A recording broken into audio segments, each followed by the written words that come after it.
In 2019, an office leasing company that owned virtually zero real estate was valued at $47 billion, more than a market value of FedEx, Ford, or eBay. Its charismatic, barefoot founder walked into private boardroom meetings claiming he was not just renting desks, but building a spiritual community to elevate the world's consciousness. The most powerful venture capitalists in Silicon Valley and Tokyo believed every word he said. They poured billions of dollars into his vision, convinced they had discovered the Amazon of physical space. Yet, in less than 6 weeks, that $47 billion valuation evaporated into thin air. WeWork didn't collapse because of a sudden crash in commercial real estate. It collapsed because the entire enterprise was built on an elaborate illusion. A low-margin landlord business wrapped in Silicon Valley buzzwords and fueled by reckless venture capital. This is the dramatic story of the WeWork Mirage and how Adam Neumann burned $47 billion of SoftBank's money while walking away with a personal fortune of over $1 billion. To understand how this corporate hallucination grew so massive, we have to look back at New York City in 2008. In the wake of the great financial crisis, commercial office towers were sitting half empty, while millions of laid-off professionals, freelancers, and newly minted tech founders desperately needed affordable places to work. Enter Adam Neumann, a towering, wildly energetic entrepreneur from Israel who had spent years launching failed ventures, from collapsible baby overalls to women's shoes. Neumann and his architect co-founder, Miguel McKelvey, noticed a massive inefficiency in traditional commercial real estate. Traditional property owners demanded rigid, 10-year leases with heavy deposits that small startups could never afford. So in 2010, they opened the first WeWork space in Lower Manhattan with a simple, appealing concept. They signed long-term leases on vacant office floors, divided them into stylish glass cubicles with exposed brick, installed free craft beer on tap, and subleased desks to freelancers on flexible month-to-month memberships. The business model itself was nothing new. Companies like Regus have been running serviced executive suites for decades. But where traditional corporate offices were sterile and gray, WeWork was vibrant, youthful, and magnetic. Millennial freelancers fell in love with the lively, communal energy, and the spaces filled up instantly.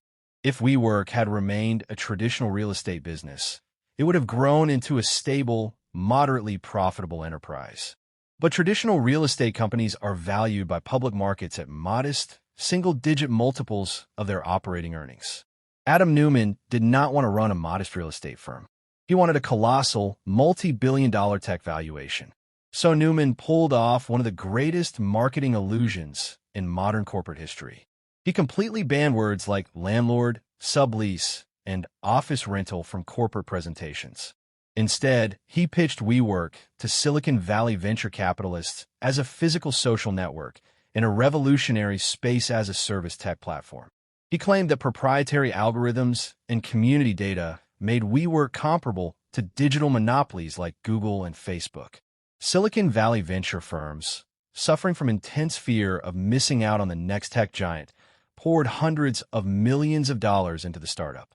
Armed with early venture cash, WeWork embarked on an aggressive expansion blitz across North America and Europe. But the fateful turning point that transformed WeWork from an ambitious startup into an uncontrollable corporate monster took place in Tokyo in 2016. Adam Neumann secured a private meeting with Masayoshi Son, the billionaire founder of SoftBank and the architect of the $100 billion Vision Fund. Son was famous across global finance for making massive, instinct-driven bets on radical founders. Their initial meeting lasted less than 30 minutes. Son took a rapid tour of a WeWork location, looked at Neumann, and delivered a famous piece of advice. In a fight, being crazy is better than being smart. Son challenged Neumann to make WeWork 100 times bigger than his original roadmap. SoftBank proceeded to pour more than $10 billion directly into WeWork's bank accounts, supercharging the company's valuation to a staggering $47 billion. Flush with SoftBank's endless billions, WeWork completely severed all ties to economic discipline. Instead of building sustainable unit economics or pursuing a path to profitability, Neumann launched into a manic global expansion spree. WeWork signed expensive long-term leases on trophy skyscrapers, becoming the single largest private tenant of corporate office space in Manhattan, London, and Washington, D.C.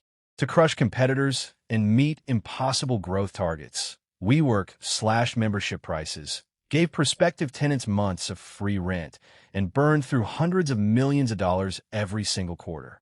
Inside the company's Manhattan headquarters, the corporate culture morphed into a bizarre, high-spending cult of personality. WeWork hosted extravagant annual music festivals called Summer Camp, where thousands of employees were flown into country fields for mandatory weekend partying, endless tequila toasts, and corporate chanting. The company spent $60 million on a private Gulfstream G650 luxury jet for Neumann's global travel. Neumann poured corporate funds into wild vanity projects. He invested millions into an artificial wave pool company for professional surfers and launched WeGrow, an ultra-expensive private elementary school in Manhattan run by his wife that aimed to teach young children entrepreneurship and spirituality.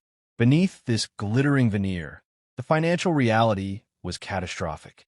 WeWork had committed to more than $47 billion in non-cancelable, long-term lease obligations to commercial landlords, while its revenue relied on short-term, month-to-month member contracts that could be canceled at a moment's notice. Every time WeWork opened a new location, its cash burn accelerated. By early 2019, SoftBank's funding could no longer keep up with the staggering operational losses.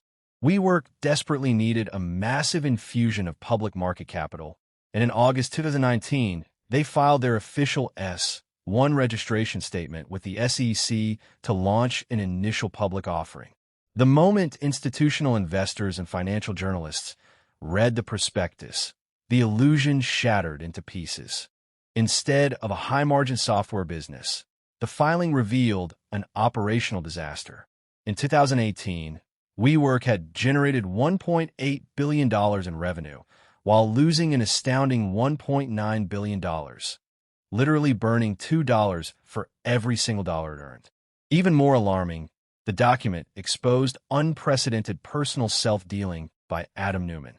Neumann had secretly purchased personal stakes in commercial real estate buildings using bank loans backed by his WeWork shares, and then leased those very properties back to WeWork for millions in personal rent income.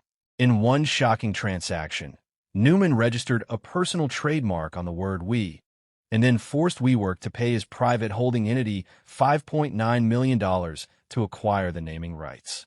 The public reaction was swift and devastating. Institutional investors on Wall Street flatly refused to purchase shares.